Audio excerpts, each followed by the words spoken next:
बालाघाट जिले में पिछले 2 सप्ताह से लगातार मिल रहे हैं कोरोना संक्रमित। शुक्रवार को 4 व्यक्तियों की रिपोर्ट आई कोरोना पॉजिटिव। सभी संक्रमितों को नवीन कोविड अस्पताल बालाघाट में किया गया भर्ती। दुर्लभ वन्य प्राणी पेंगोलिन के तस्कर चढ़े वन विभाग के हत्थे। खरीदार बनकर वन अमले ने 3 लोगों को किया गिरफ्तार, एक महिला भी है शामिल। अखिल भारतीय मजदूर वाहन चालक परिचालक संघ के कार्यालय का बस स्टैंड में हुआ उद्घाटन। सांसद और खनिज निगम के अध्यक्ष हुए शामिल। कार्यक्रम में छलका चालक परिचालक संघ का दर्द।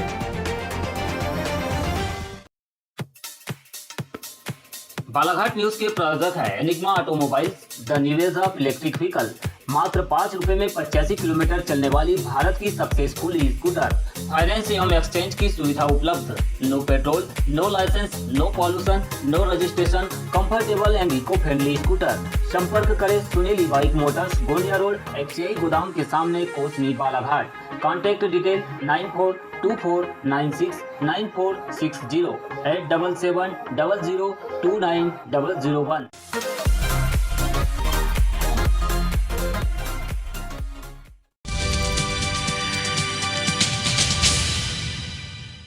और अब समाचार विस्तार से। बालाघाट जिले में पिछले 12 दिनों से हर एक दिन के आड़ में कोरोना संक्रमित मरीज मिल रहे हैं। शुक्रवार को 4 लोगों की कोरोना जांच रिपोर्ट पॉजिटिव आई है। इनमें मलाजखंड क्षेत्र के 2 और वारासिवनी और परसवाड़ा क्षेत्र से एक संक्रमित शामिल है। जिले में कोरोना संक्रमितों का आंकड़ा 61 पर पहुंच चुका है। इसमें से 42 मरीज ठीक हो चुके हैं, तो वही 19 मरीजों का उपचार जारी है। आज प्राप्त हुई रिपोर्ट में जो लोग पॉजिटिव पाए गए हैं उन्हें बूढ़ी ITI के पास बने नवीन कोविड अस्पताल बालाघाट में भर्ती किया गया है। जानकारी के अनुसार 17 जुलाई की देर शाम को जिन मरीजों की रिपोर्ट पॉजिटिव आई है उनमें एक 22 वर्षीय युवक है जो बेंगलुरु से 10 जुलाई को मलाजखंड पहुंचा था। इस मरीज को मलाजखंड के क्वारंटाइन सेंटर में रखा गया था। दूसरा मरीज 28 साल का युवक है जो उड़ीसा राज्य के गंजाम जिले से 11 जुलाई को मलाजखंड पहुंचा था और उसे कैंडाटोला बिरसा के क्वारंटाइन सेंटर में रखा गया था। तीसरा मरीज वारासिवनी तहसील के ग्राम कबीरटोला का 25 साल का युवक है जो कर्नाटक के उडुपी से 13 जुलाई को पहुंचा था। इस मरीज को वारासिवनी के क्वारंटाइन सेंटर में रखा गया था। इसी तरह परसवाड़ा तहसील के ग्राम भोरवाई की एक 35 वर्षीय महिला जो चेन्नई से 11 जुलाई को पहुंची थी, उसकी भी रिपोर्ट पॉजिटिव मिली है।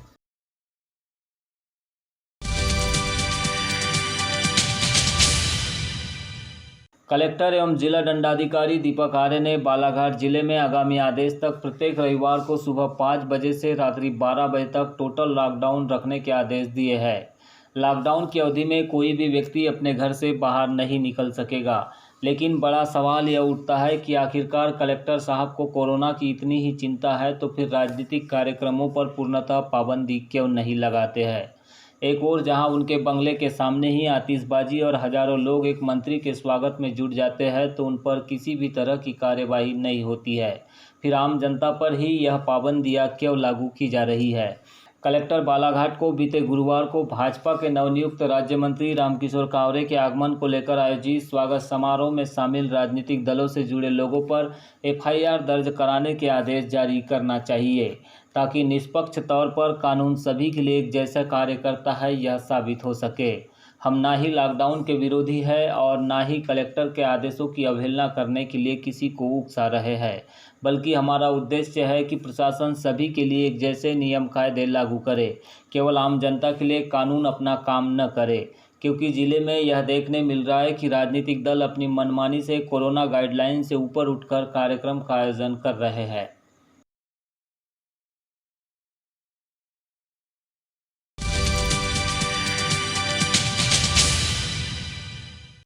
दुर्लभ वन्य प्राणी पेंगोलिन के शिकार एवं उसकी तस्करी को लेकर लंबे समय से सुर्खियों में रहा बालाघाट जिला एक बार फिर पेंगोलिन तस्करी को लेकर चर्चा में है। इस बार दक्षिण सामान्य वन मंडल के वारासिवनी परिक्षेत्र की टीम ने फिल्मी अंदाज में सौदेबाजी करते हुए जीवित पेंगोलिन के साथ 3 आरोपियों को धर दबोचा है।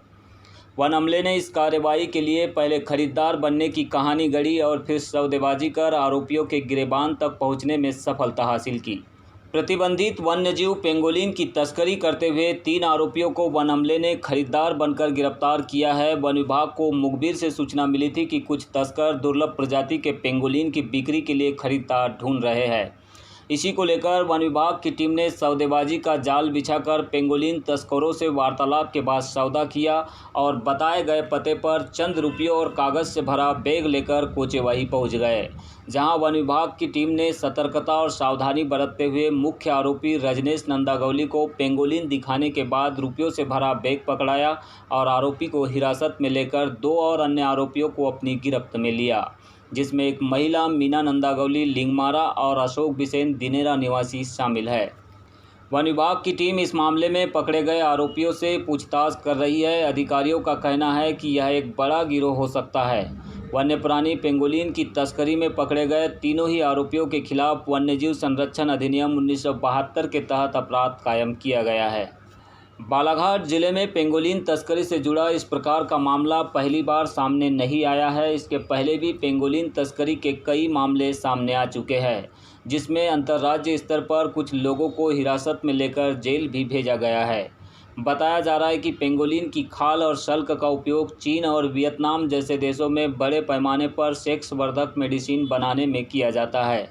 इसी को लेकर बालाघाट जिले में इसके अंतर्राष्ट्रीय स्तर पर तस्कर सक्रिय है, जो समय समय पर पेंगोलिन तस्करी के मामले में गिरफ्तार भी होते रहे हैं। आज एक घटना को अंजाम दिया है और एक पेंगोलिन को मतलब हमारे लिए खुशी की बात है कि उसको लाइव पकड़ा है। मतलब उसमें साथ मतलब किस तरह की कोई घटना नहीं घटी है, लाइव उसको पकड़ा है और हमने उसको सीज कर लिया, अपनी कस्टडी में रख लिया है। अभी वो सुरक्षित है, कोई दिक्कत नहीं है उसको। बाकी अभी हमने 3 आरोपी पकड़े हैं, पकड़ में आए हैं, जिसमें एक महिला है और 2 पुरुष है। और अभी इसमें हम और तफ्तीश कर रहे हैं, आगे जांच कर रहे हैं, इसमें और लिंक जाने की कोशिश करेंगे और ऐसे कितने वन्य प्राणी जो उन्होंने दबा के रखे हैं, छुपा के रखे हैं, उनको भी निकालने का प्रयास करेंगे। सर, क्या जैसे कि आपने कहा कि और भी उनसे पूछताछ के दौरान ये बात सामने आ सकती है कि और भी जो वन्य प्राणियों को लोग ने मतलब पकड़ा होगा, क्या ये आदतन अपराधी है? जी बिल्कुल, जो उनकी जो घटनाक्रम और उनकी जो एक्टिविटी से समझ में आ रहा है कि वो आदतन अपराधी है और हो सकता है कि इनके जो तार हैं इंटरनेशनल लेवल पे भी जुड़े होंगे। सर, कुछ वाइल्ड एनिमल जो एक्सपर्ट होते हैं उनका भी कुछ मतलब सपोर्ट लिया जा रहा है इस संबंध में?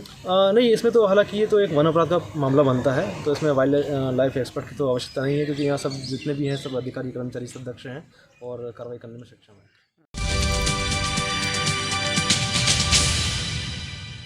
जिले में एक ओर जहां कोरोना संक्रमण काल के चलते भीड़ वाले कार्यक्रमों से परहेज के निर्देश जारी किए जा रहे हैं, वहीं लगातार 2 दिनों से नगर मुख्यालय में भीड़ इकट्ठा किए जाने के कार्यक्रम आयोजित हो रहे हैं।